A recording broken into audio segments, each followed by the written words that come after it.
அவர் பலன் இன்றும் குறையவில்லை.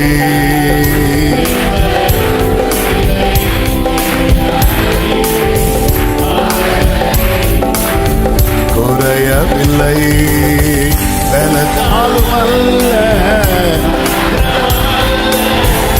ஆவியினாலே என்னை எழுப்ப செய்வார்.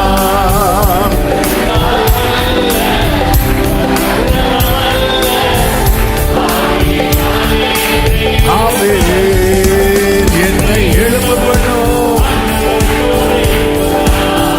ஓ, நான் எழுப்புவேன்.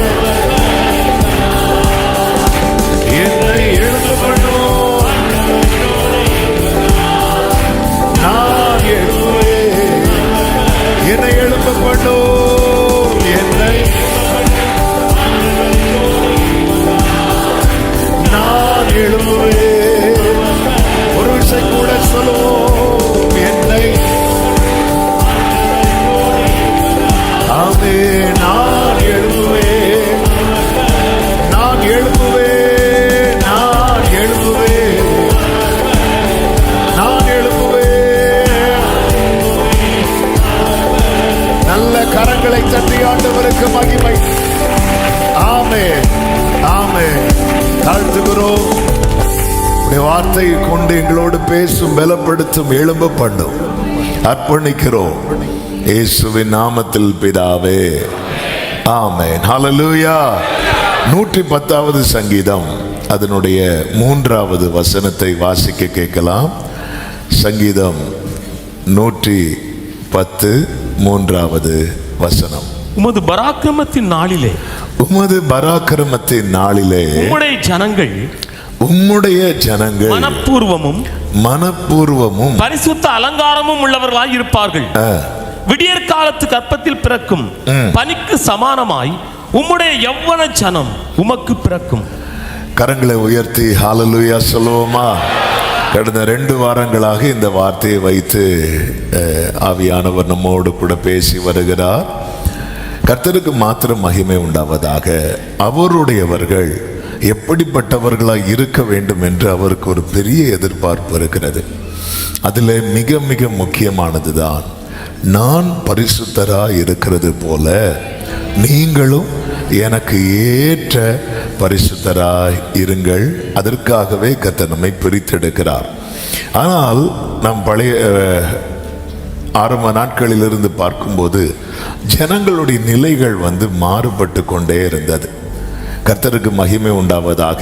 விசேஷமா எலியாவின் காலத்தில் கர்த்தரும் தெய்வம் என்கிற ஒரு நிலைக்கு வந்து விட்டார்கள். அதாவது எல்லாமே ஒண்ணுதான் என்கிற நிலை. 2 நினைவுல குந்தி நடக்கிற நிலை, உலகத்தோடு ஒத்து போகிற, அதாவது ஒரு காலத்துல வைராக்கியமாய் வேண்டாம் என்றிருந்த காரியங்களுக்கு இப்பொழுது கொஞ்சம் கொஞ்சமா காம்ப்ரமைஸ் ஆகிற ஒரு நிலை. இதனால என்ன ஆனது என்றால், தேசம் ஒரு பெரிய அழிவை நோக்கி, ஒரு பெரிய பஞ்சத்தை நோக்கி, தேவனற்ற நிலையை நோக்கி போய் கொண்டிருந்தது. இந்த இடத்துல கர்த்தர் தம்முடைய வல்லமை விளங்க பண்ணுவதற்காக ஒருவனை தெரிந்தெடுக்கிறார். அவன்தான் யார் என்றால் எலியா. அதை தான் நம்ம போன வாரம் கொஞ்சம் அட்ஜஸ்ட் பண்ணுவோம். போன வாரம் நம்ம கேட்டோம். கர்த்தர் அவனை 3 வருடம் மறைத்து வைக்கிறார்.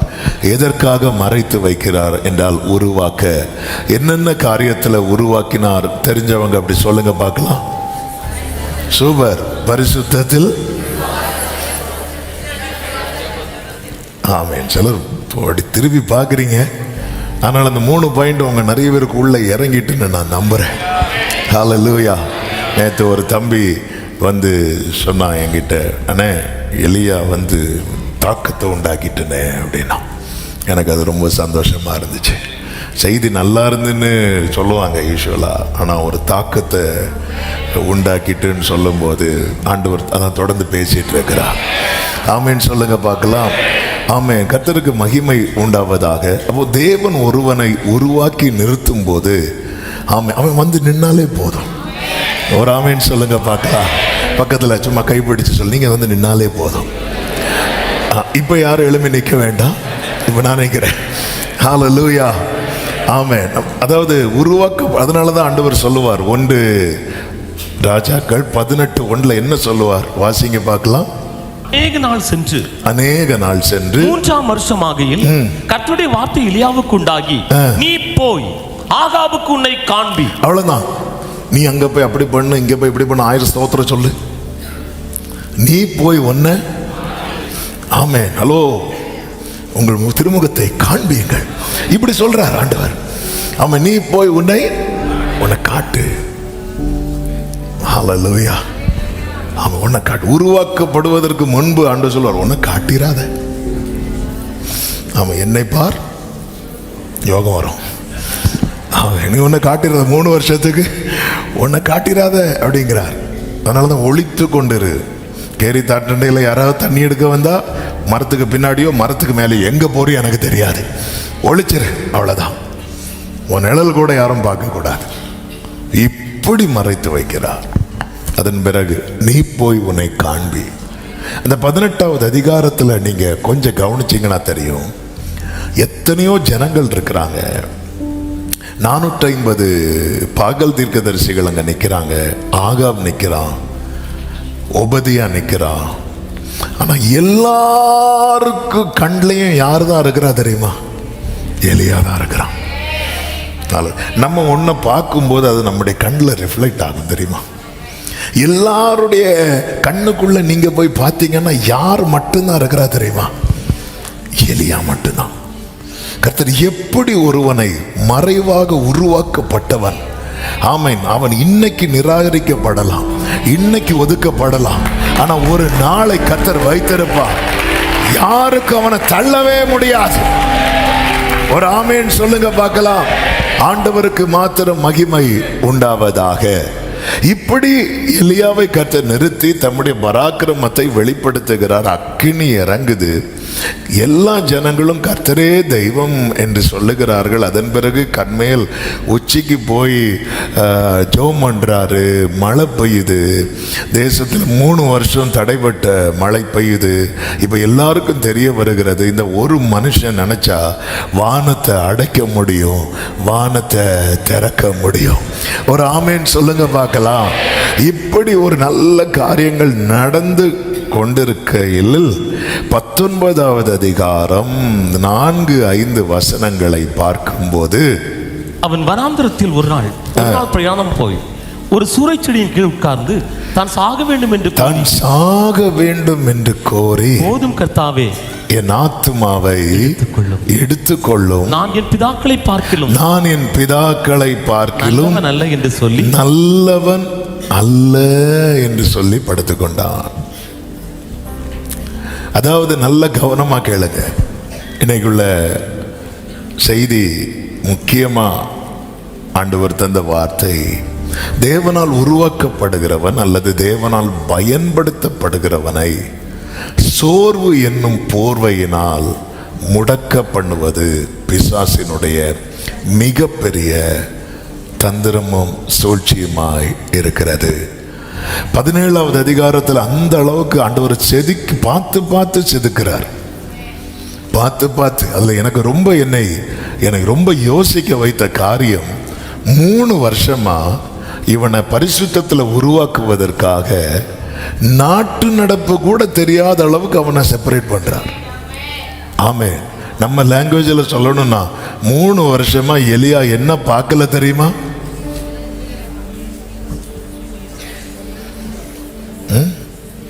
மனைவி முகத்தை பார்க்கலையா? இல்லை, நீங்க இருக்கிறத பார்த்தா.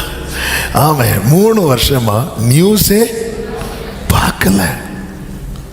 எந்த நாட்டு நடப்பு செய்தி ஒண்ணுமே தெரியாது. ஒருத்தன் ஆண்டவர் ஒருத்தங்களை எப்படி உருவாக்கணும்னு நினைக்கிறாரோ அப்படி உருவாக்கப்பட நம்மளை ஒப்பு கொடுக்கணும். சிலரை உபத்திரவத்தின் குகையில தெரியும். அதுதான் நம்ம உருவாக்குற, வேற எங்கேயுமே நம்ம உருவாக்க முடியாது. அது அவருக்கு தெரியும். ஆண்டவர் சொல்லுவார்ல, என் ஜனமாகிய குமாரத்தையே நான் வேறு எந்த பிரகாரம் நடத்துவேன், யாரை எப்படி நடத்தினா உருவாக அது அவருக்கு தான் தெரியும். அவருக்கு தான் தெரியும். ஹல்லேலூயா, ஆமென். சிலரை போர்த்திபாரின் அரண்மனைக்குள்ள வச்சு உருவாக்க முடியும். சிலரை கொண்டு விட்டா பிரச்சனை. அதனால எங்கேயாவது தூக்கிட்டு போயிடுவார். வனாந்திரத்தில் அங்கேயும் மதிலெல்லாம் எழுப்பி, ஆண்டவரே யோசிப்பை போல என்ன உருவாக்கும். எதுக்கு அரண்மனைக்குள்ள போறதுக்கா? பேசாம இரு. உன்னை கர்த்தர் எப்படி நடத்துறாரோ, எப்படி உருவாக்குறாரோ அப்படிதான் போகணும். ஆண்டவருக்கு தெரியும் யாரை எப்படி உருவாக்கணும். உருவாக்குகிறவருக்கு தெரியும். உருவாக்கப்படுகிறவனுக்கு உருவாக்கப்பட தெரியும். அதனால தானே தாவீது சொல்லுவார், நான் உபத்திரவப்பட்டது எனக்கு. உபத்திரவப்படுகிறதெல்லாம் சொல்ல மாட்டோம், கரண்ட் சிச்சுவேஷனை சொல்ல மாட்டோம், பாஸ்ட் சிச்சுவேஷனை சொல்லுவோம். நல்லது. அதான பாடுவோம், அனுமதித்ததெல்லாம் நன்மைக்காக, நடத்திடும் பாதைகளும் நன்மைக்காக. இப்படி உருவாக்கப்பட்டு 17வது அதிகாரத்தில் உருவாக்கப்படுகிறான், 18வது அதிகாரத்தில் பயன்படுத்தப்படுகிறான், 19வது அதிகாரத்தில் சூறைச்செடிகளை போய் படுத்துட்டான். ஆமா, இன்னைக்கு 2 விதங்களில் இந்த வார்த்தையை சொல்ல விரும்புகிறது நமக்கு மிகவும் தேவை. ஒன்று, எலியா சோர்ந்து போக காரணம் என்ன? எலியா சோர்ந்து போவதற்கான 5 காரணங்களையும், சோர்ந்து போன எலியாவை கர்த்தர் மீண்டும் தட்டி எழுப்பி ஓட வைப்பதற்கான காரணம் என்ன என்று 5ஐயும், மொத்தம் எத்தனை? 10ஐயும் வேகமா சொல்ல போறேன். ஆமென். இது நம்முடைய லைஃபோட ஒட்டி வரும் என்பதிலே சந்தேகம் இல்லை. காரணம், எலியா என்பவன் என்ன கோரஸ். ஆமென். பாவன் ஆமென். நம்மை போல பாடுள்ள மனுஷனாயிருந்தும். ஆமென். எலியா சோர்ந்து போக காரணம் என்ன? ஒன்று, யேசபேல் இன்னும் இருக்கிறாள். ஆமென். அக்கினி வானத்திலிருந்து இறங்கிச்சு. ஜனங்கள் எல்லாரும் கர்த்தரே தெய்வம் என்று அறிக்கையிட்டார்கள். அதன் பிறகு நடந்த ஒரு காரியம், பாகால் தீர்க்கதரிசிகள் எல்லாரும் அழிக்கப்பட்டார்கள். அழிக்கப்பட்ட பிறகு எல்லாம் முடிஞ்சு வந்து பார்த்தா இன்னொரு ஐட்டம் இருக்கு. யார் தெரியுமா? யேசபேல். அவளுடைய தாக்கம் இன்னும் இருக்கிறது. அவள் அரண்மனையிலிருந்து வெளியேற்றப்படவில்லை, அல்லது அவளுடைய பவர், அவளுடைய அதிகாரம் பறிக்கப்படவில்லை. இவ்வளவு பெரிய வெற்றி என்பது சாதாரண வெற்றி கிடையாது. அந்த வெற்றிக்கு அடையாளமாக அக்கினியும் வருகிறது, மழையும் வருகிறது. அவ கொண்டாடப்பட வேண்டிய வெற்றி. ஆனா எலியாவால அதை கொண்டாட முடியல. இவ்வளவு வெற்றிக்கு பிறகும் இந்த யேசபேல் என்னும் தீமை இன்னும் இருந்து கொண்டுதானே இருக்கிறது. இது சோர்வை உண்டாக்குகிறது. நல்ல கவனமா கேளுங்க. சீஷர்கள் படகுல பயணிக்கிறார்கள். கடல் கொந்தளிக்கிறது. நடுக்கடல்ல வந்தபோது அலைவுபடுகிறது. மூழ்கி போகிற நிலையில இயேசு வந்துட்டார். இது ஒரு சாதாரண விஷயம் அல்ல. நான் ஆராதிக்கிற தேவன், நான் நம்பி இருக்கிற தேவன் என்னுடைய பிரச்சனையில எனக்காக நிற்கிறார் என்பது அது நான் கொண்டாட வேண்டிய விஷயம். பேதுரு அதனாலதான் நான் கடல் மேல இறங்கி நடக்கிறேன்னு சொல்லி நடந்து 4 ஸ்டெப் வைத்த போது கொஞ்சம் பார்க்கிறான் பாருங்க. பார்க்கும்போது காற்று இன்னும் பலமாய் அடித்து கொண்டிருந்தது. இது பேதுருவை அடுத்த செகண்டே டவுன் ஆக்கிட்டு, அடுத்த ஸ்டெப். ஏன்னா இயேசு வந்ததுக்கு அப்புறமும் காற்று இன்னும் என் வாழ்க்கையில பலமாய் அடித்து கொண்டு தானே இருக்கிறது என்கிற ஒரு எண்ணம் வந்ததும் அடுத்த செகண்ட் பேதுரு உள்ள போயிட்டான். இன்னைக்கு நம்ம லைஃப்ல நல்ல ஜெபம் பண்றோம், விடுதலை. சில ஆராதனையெல்லாம் நம்மளுக்கு ஃபீல் பண்ண முடியும் ஒரு பெரிய டெலிவரன்ஸ். நம்ம சும்மா தான் இருந்துட்டு இருப்போம். வார்த்தை கடந்த 2 நாளைக்கு முன்னாடி ஒரு சகோதரன் பேசும்போது சொல்ற, அண்ணே அந்த வேர்டு என் நெத்திக்குள்ள போய் ஏதோ பண்ணுது, எனக்கு ஏதோ ஒரு டெலிவரன்ஸ் ஆகுறது மாதிரி இருக்குது. சில நேரத்தில் அப்படிதான் இருக்கும். வேர்டு அப்படி போய் அடிக்கும், நம்மோடு இடைப்படும். நம்ம எல்லா பிரச்சனையும் முடிஞ்சுன்னு பார்த்தா யேசபேல் வா ராசா வா அப்படி இருக்கும். இந்த இடத்துல நம்ம அடுத்த செகண்ட் டவுன் ஆயிரும். ஆமென். இங்கே எலியா சோர்ந்து போக காரணம் என்ன தெரியுமா? அவன் உடனடி மாற்றத்தை எதிர்பார்த்தான். பாகால் தீர்க்கதரிசியை வெட்டுறதோட பாகால் சாப்டர் ஓவர்னு பார்த்தா தீர்க்கதரிசியை கொண்டு வந்தவா இன்னும் இருந்துட்டு தான் இருக்கிறான். சில நேரங்களில் பெரிய ஜெபத்துக்கு பிறகு, பெரிய ஒரு வெற்றிக்கு பிறகு, அல்லது பெரிய அற்புத அடையாளங்கள் நடந்த பிறகும் பிரச்சனைகள் உடனே மறைந்து போகாது. அதை தான் மீண்டும் சொல்லுகிற, இயேசு வந்த பிறகும் காற்று பலமாய் அடித்து கொண்டு தான் இருந்தது. ஒன்றை புரிந்து கொள்ளுங்கள், அதன் அர்த்தம் இயேசுவேல் இனி என்னைக்கு இருப்பாள் என்று அல்ல. தேவன் செயல்பட்டு கொண்டிருக்கிறார். ஆனால் தேவனுக்கு ஒரு நேரத்தை வைத்திருக்கிறார். ஆமென் சொல்லுங்க பார்க்கலாம். அவர் சகலத்தையும் அதின் காலத்தில். எனவே நீங்க ஒரு பகுதியை போராடி ஜெயிச்சுட்டு திரும்பும் போது இன்னொரு பிரச்சனை இன்னும் இருந்து கொண்டுதான் இருக்குன்னு சொல்லும் போது நம்ம அப்படி அந்த ஆங்கிள் யோசித்தா, எலியாவும் சோர்ந்து போறாரு, பேதுரும் டவுன் ஆயிட்டாரு, எல்லாமே நம்ம எல்லாருமே அந்த இடத்துல சோர்ந்து போவது உண்டு. ஆனால் இப்படி சோர்ந்து போகும்போது ஒன்றை புரிந்து கொள்ளுங்கள், ஆண்டவர் கிரியை செய்யாமல் இருக்கவில்லை.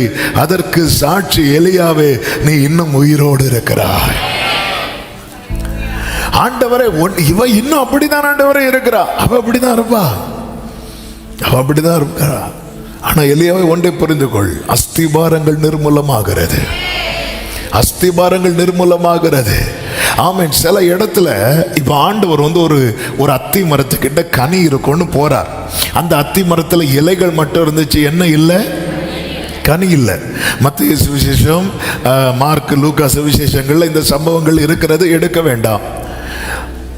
கனி இல்லை. அப்போ ஆண்டவர் சொல்லுவார், இந்த அத்தி மரம் என்ன ஆகட்டும்? பட்டு போகட்டும்.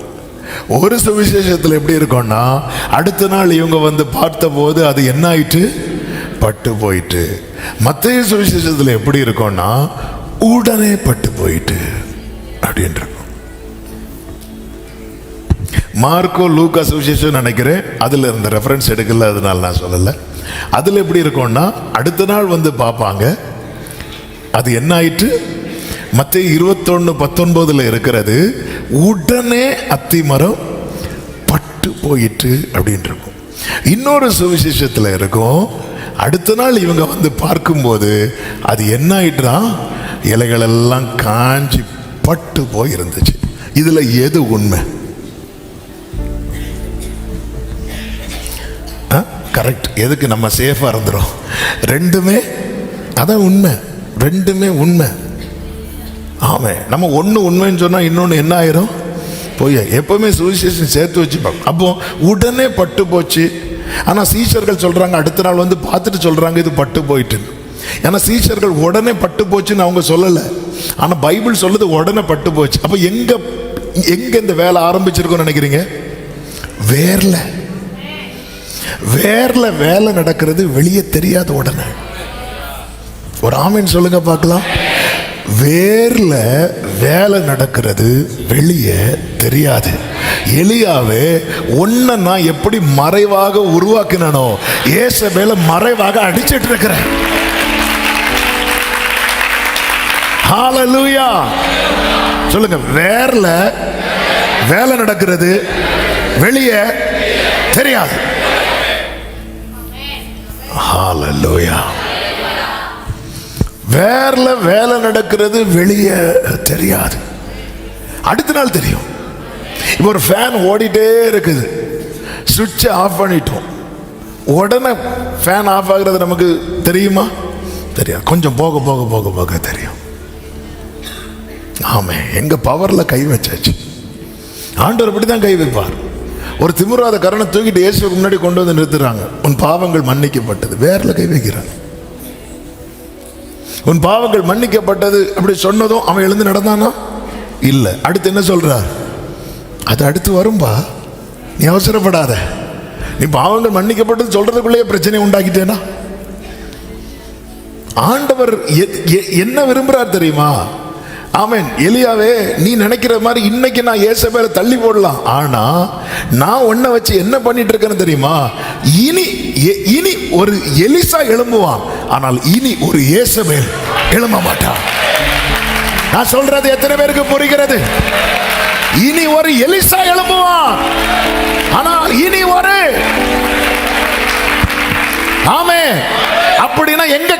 முடியும். இதுக்குள்ள நீ போய் சோர்ந்து போய் படுத்துட்டேன்னா. அதனாலதான் கலாத்தியர் 6:12 6:9 சொல்லப்பட்டிருக்கிறது. வாசிக்கலாம், கொஞ்சம் பேசு. 6:9 கலாத்தியர் 6:9.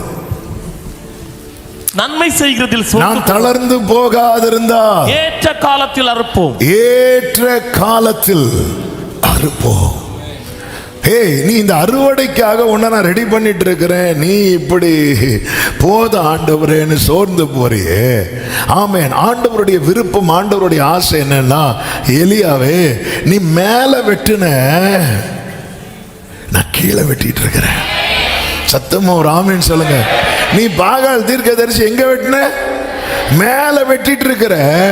நான் உனக்காக எங்க வெட்டிட்டு இருக்கிற? வேதம் என்ன சொல்லுகிறது? நமக்கு யுத்தம் வான மண்டலத்தில் இருக்கிற. 21 நாள் தானியேல் ஜெபம் பண்றார். ஜெபம் பண்ணி நான் சொல்லுகிற சம்பவம் தானியேல் 10வது அதிகாரம். 21 நாள் ஜெபிக்கிறார். ஜெபித்து முடிக்கும் போது தளர்ந்து விழுந்து கிடக்கிறார். அப்பொழுது கர்த்தருடைய தூதன் வந்து தொடுறார். தொட்டு எழும்பும் போது ஆமென், அவர் சொல்றாரு, இனி எனக்கு பலனும் இல்லை, இனி எனக்கு பேச்சும் இல்லை, இனி எனக்கு மூச்சும் இல்லை. இப்படி சொல்லும் போது கர்த்தருடைய தூதன் வந்து சொல்லுகிற வார்த்தையை கேளுங்கள். 12வது வசனத்தை வாசிக்கலாம். எருசலேமில் சம்பவித்தது போல தானியேல் 10:12. அப்பொழுது அவன் என்னை நோக்கி, தானியேலே பயப்படாதே, தானியேலே பயப்படாதே, அறிவை அடைகிறதற்கும் உன்னை உன்னுடைய தேவனுக்கு முன்பாக சிறுமைப்படுத்துவதற்கும் உன் மனதை செலுத்தின முதல் நாள் துவக்கி உன் வார்த்தைகள் கேட்கப்பட்டது. ஃபர்ஸ்ட் டேயே ஜெபத்துக்கு பதில் கிடைச்சாச்சு. ஆமென். உன் வார்த்தைகள் நிமித்தம் நான் வந்தேன். அடுத்த வார்த்தை, பெர்சியா ராஜ்யத்தின் அதிபதி, பெர்சியா ராஜ்யத்தின் அதிபதி 21 நாள் மட்டும். எத்தனை நாள்? 21 நாள்னா எத்தனை வாரம்? 3 வாரம். 2வது வசனத்தை வாசிங்க. அந்த நாட்களில் தானியேலாகிய நான் 3 வாரம் முழுவதும். எத்தனை வாரம்? 3 வாரம்னா எத்தனை நாள்? 21 நாள். 21 நாள்னா எத்தனை வாரம்? 3 வாரம். அப்ப 3 வாரம் நம்ம ஆளு ஜெபம் பண்றார். ஜெபம் பண்ணி முடிக்கும் போது கஞ்சி ஒண்ணும் இல்லையா, இந்த ரேஞ்சில் இருக்கிறார், இந்த ரேஞ்சில் இருக்கிறார். ஆனா நடக்கிறது வேற, நடக்கிறது வேற. உன்னால படுக்கையில இருந்து எழும்ப முடியாத நிலைதான். நடக்கிறது வேற. 12வது வசனம், 13வது வசனம். பெர்சியா ராஜ்யத்தின் அதிபதி 21 நாள். பெர்சியா ராஜ்யத்தின் அதிபதி 21 நாள் மட்டும் என்னோடு எதிர்த்து நின்றான். அதனால எனக்கு வர முடியலன்னு சொன்னாரோ, நான் இப்போ வந்தேன் தானே சொல்றாரு. 12 கடைசியில் என்ன சொல்றாரு? உன் வார்த்தைகளின் நிமித்தம் நான் வந்தேன், நான் வந்தேன்னு சொல்றாரு. வர முடியாம ட்ரை பண்ணா, ஆனா நான் வந்தேன். அதன் அர்த்தம் என்ன? சத்துரு வந்து கொஞ்சம் டிலே பண்ண வைப்பா, சத்துருவால தடுக்க முடியாது. நான் சொல்ற வார்த்தையை நம்புறவங்க மட்டும் சில காரியங்களை கொஞ்சம் பிடிச்சு வைப்பா. அதனாலதான் நீ சோர்ந்து போகாதே. ஹல்லேலூயா. சோர்ந்து போகிறவனுக்கு அவர் பலனையும் சத்துவம் இல்லாதவனுக்கு சத்துவத்தையும் பெருக பண்ண காரணம் என்ன தெரியுமா? நீ நினைக்கிற நான் ஒன்னும் செய்யலைன்னு ஆண்டவர் சொல்லுகிறார். சத்துருவின் வேர்ல கை வைக்கிறார். ஆமென் சொல்லுங்க பார்க்கலாம். எனவேதான் நாம் தளர்ந்து போகாதிருந்தால் ஏற்ற காலத்திலே தளராதபடிக்கு. ஆண்டவரே, நான் இவ்வளவு ஜெபம் பண்ணியும் இன்னும் இந்த பிரச்சனை இருந்துட்டு தானே இருக்கிறது, இந்த காற்று இன்னும் அடித்து கொண்டு தானே இருக்கிறது, இந்த புயல் இன்னும் வீசி கொண்டு தானே இருக்கிறது. வீசட்டும், அடிக்கட்டும். ஆமே. 3 நாள் ஜெபம் பண்ணி முடிச்சதுக்கு அப்புறம் ஆமென், எஸ்தர் வந்து உள்ள போறாங்க. உள்ள போய் ராஜா கிட்ட பேசிட்டு வந்ததும் மொர்தெகாய் நினைச்சிருப்பாரு வெளியே இருந்து, இனி நம்ம யாரை பார்க்க மாட்டோம், ஆமானை பார்க்க மாட்டோம். நினைக்கிறதுக்குள்ள குதிரை சத்தம் கேட்குது. வருது. வந்து பார்த்து ஆமான் இப்படி வச்சுட்டு போறான். ஆமாம். சிலர் நார்மலா இருப்பாங்க, பார்த்துருக்கீங்களா? சிலரை பார்த்ததும் ஜெனரேட்டர் ஸ்டார்ட் ஆகும், அப்படிமாங்க. அவ்வளவுதான். ஆமென். இவன் நினைச்சிருப்பான், நான் ஃபாஸ்டிங், அவனுக்கு ஃபீஸ்டிங். நான் உபவாசம் இருக்கணும்னு எஸ்தர் என்ன சொல்றாங்க? நீங்களும் உபவாசம் இருங்க. என்ன உபவாசம் இருக்க வச்சுட்டு ஆமானுக்கு விருந்து வைக்கிறான். நல்லா வருவமா மகளே, நீ நல்லா வருவ. ஆமென். சில நேரத்தில் இப்படிதான் இருக்கும், இப்படிதான் இருக்கும். ஹல்லேலூயா. ஆனா ஒன்ன புரிந்து கொள்ளுங்கள், நீங்க பண்ற ஜெபம் வீணாகல, நீங்க பண்ண ஜெபம் வீணாகல. சத்ருவின் அஸ்திபாரத்தை கர்த்தர் நிர்மூலமாக்கிட்டு இருக்கிறார். இந்த கல்லின் மேல் என் சபையை கட்டுவேன், பாதாள வாசல்கள். ஆமென் சொல்லுங்க பார்க்கலாம். இரண்டாவதாக அவன் சோர்ந்து போக காரணம் என்னவென்றால், ஆமென், இயேசவேலும் மனம் மாறுவான்னு நினைச்சிருப்பான். நீங்க இந்த சாப்டரை நீங்க படிக்கணும். ஆமென். அதாவது 18 கடைசியில இந்த எலியா சொன்னபடியெல்லாம் ஆகாப் செய்வான். ஒரு குழந்தை மாதிரி கேட்டுட்டே இருப்பான் ஆகாப், நீர் ரதத்தை பூட்டி கொண்டு போகும். ஆமாம். இந்த 18வது அதிகாரம் 41வது வசனம். பின்பு எலியா ஆகாபை நோக்கி, நீர் போம், போஜனபானம் பண்ணும். நீ போய் சாப்பிடு. உடனே ஆகாப், நீ சொல்லி நான் கேட்கிறதா? அப்படி சொல்லல. அடுத்த வசனத்தை பாருங்க. ஆகாப் போஜனபானம் பண்ண போனான். பின்பு எலியா கர்மேல் பர்வதத்தின் சிகரத்தின் மேல் அவன் எலியா சாப்பிடும் சொன்னதுக்கு அப்புறம் தான் ஆகாபே என்ன பண்றான்? ஏன்னா என்ன இறங்கிட்டு அக்கினி இறங்கினதும் ராஜா யார் சொல்றதை கேட்க ஆரம்பிச்சுட்டான். எலியா இது வந்து நல்ல சைனா இல்லையா? சூப்பர். ஒரு ராஜாவே எலியா சொல்றத, நம்ம போல பாடுள்ள மனுஷன் சொல்றத கேட்கிறாருன்னு சொல்லும் போது நீ போய் சாப்பிடு. சாப்பிட்டாச்சு. அடுத்து 44வது வசனத்தின் பிற்பகுதியை பாருங்க. பெரும் அந்த கையளவு மேகம் எழும்புது. அப்பொழுது அவன், நீ போய் ஆகாபை நோக்கி, அந்த வேலைக்காரன் நீ ஆகாப்ட்ட சொல்லு, மழை உன்னை தடை செய்யாதபடி, மழை உன்னை தடை செய்யாதபடி ரதத்தை பூட்டி போய்விடும் என்று சொல் என்றான். போய்விடுன்னு சொல்றான். அடுத்த வார்த்தை, அதற்குள்ளாக வான மேகங்களினாலும் காற்றினாலும் கருத்து பெருமழை உண்டாயிற்று. ஆகாப் ரதத்தில் ஏறி இஸ்ரவேலுக்கு போனான். ஆகாப் இங்க வான வருவான். என்ன பிடிக்காது எலியாவை, ஆனாலும் வந்தான். என்ன உட்கார சாப்பிடு. சாப்பிட்டாச்சு. கிளம்பியாச்சு. எப்படி எப்படி கண்ட்ரோலுக்குள்ள வந்தாச்சு. அப்போ எலியா நினைச்சிருப்பாரு, இனி வந்து தேசம் நம்ம வசம், இனி எல்லாம் ஓகே. இப்போ ஆகாப் அதே மாதிரி நல்ல பிள்ளை மாதிரி இருந்துட்டு நேர போய் இந்த மேட்டர்லாம் யார்கிட்ட சொல்றான் தெரியுமா? சுவிசேஷம் இப்போ யார்கிட்ட சொல்றான்? ஏசபேல்கிட்ட சொல்லும்போது, எலியா செய்த எல்லாவற்றையும் 19:1 எலியா செய்த எல்லாவற்றையும், அவன் தீர்க்கதரிசிகள் எல்லாரையும் பட்டயத்தாலே கொண்டு போட்ட செய்தி அனைத்தையும் ஆகாப் ஏசபேலுக்கு அறிவித்தான். உடனே ஏசபேலும் கர்த்தரே தெய்வம், கர்த்தரே தெய்வம் சொல்லுவான்னு பார்த்தா ஏசபேல் அடுத்த ஒரு செய்தியை சொல்றா. அவளுக்கு வந்துச்சு கோபம். ஏசபேலின் கோபம் முன்னே இருந்ததை காட்டிலும் அதிகமாய் எழும்புகிறது, அதிகமாய் எழும்புகிறது. எலியா ஆகாப் கொஞ்சம் எசைஞ்சதும் எலியா நினைச்சிருக்கலாம், இனி பிரச்சனை இருக்காது. ஏசபேல் இப்ப நம்ப ஆரம்பிச்சிடும். ஏசபேல் யாரு தெரியுமா? சரி, ஆகாப் வந்து இஸ்ரவேல்ல பிறந்து வளர்ந்தவன். அவன் இப்படி போனது அவனுடைய துணிகரம் அவன் தலையில கொட்டு கொடுக்கணும். ஏசபேல் வந்து புறஜாதி, அவ அப்படியே வளர்ந்தவ. இப்ப அவளுக்கு தான் தெரியுது யாருதான் தெய்வம், கர்த்தரே தெய்வம். இனி அவ மாறிடுவான் பார்த்தா அவ மாற மாட்டா. அவ எப்படி மாறுவா?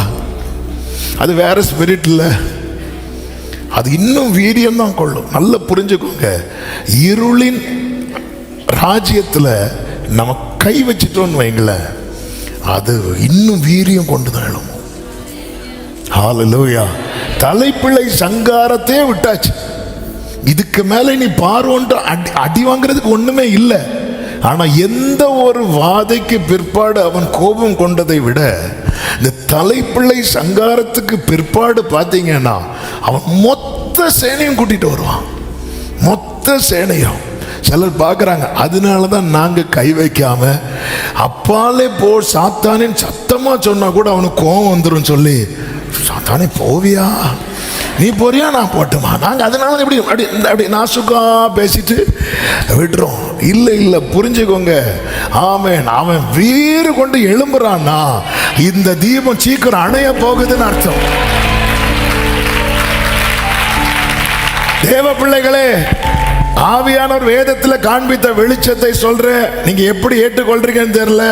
தேவ பிள்ளையின் வாழ்க்கை திரி மங்குறது அணையாது என்பதின் அடையாளம். சத்துருவின் திரி எரிகிறது அணையும் என்பதின் அடையாளம். ஏன்னா அந்த திரி மங்குனா அது அணையாம காக்கிறதுக்கு யாரும் கிடையாது. அவன் தள்ளப்பட்டவன், நான் தூக்கி எடுக்கப்பட்டவன். அவன் நெறிந்த நாணலை முறியாமலும் நல்ல கரங்களை தட்டி ஜீசஸ் ஹalleluya. நெறிந்த நாணலை முறியாமலும், கொஞ்சம் பேஸ்மெண்ட் மங்கி எரிகிற திரியை அணையாமலும் இருக்கிற தேவன். ஹalleluya. அவன் வீறு கொண்டு பார்வோன் எழும்பினான்ல. ஆமென். அதாவது சத்துரு இல்லாம ஆகணும்னா அவன் அவனுடைய மேக்சிமம் எழும்பணும். ஆமென். சத்துரு இல்லாம ஆகணும்னா அவன் அவனுடைய மேக்சிமம். கர்த்தருக்கு மாத்திரம் மகிமை உண்டாவதாக. பல நேரத்தில் நம்ம ஆண்டவரே நான் எல்லாம் சால்வ் ஆயிரும்னு பார்த்தா, நேற்று தான் ஆண்டவரே பேசி எல்லாம் சால்வ் பண்ணோம், இன்னைக்கு பார்த்தா அப்படி நிற்குது ஆண்டவரே. போன வாரம் தான் ஆண்டவரே பேசி எல்லாம் செட்டில் பண்ணி எல்லாம் ஓகே பண்ணிட்டு சரி இனி யாருக்கும் எந்த பிரச்சனையும் வேண்டாம்னு சொல்லுவோம். ஆனால் இன்னைக்கு பார்த்தா இதுவரை இல்லாத அளவுக்கு சோர்ந்து போயிட்டார் எலியா, சோர்ந்து போயிட்டார். ஏற்கனவே நிறைய தீர்க்கதரிசிகள் எல்லாம் கொண்டு கொண்டே வரா. ஆண்டவருக்கு மாத்திரம் மகிமை உண்டாவதா. ஏற்கனவே இதுக்கிடையில் இனி இந்த பிரச்சனை இருக்காது, இனி நமக்கு நமக்கு எந்த பிரச்சனை இருக்கான்னு இவ சொல்ல. நாளைக்கு அதுவும் 24 hours டைம் குறிக்கிறாள், நேரத்தை குறிக்கிறாள். எலியா பார்க்குற என்ன லைஃப் இது. ஹalleluya. சோர்ந்து போகாதே மனமே, சோர்ந்து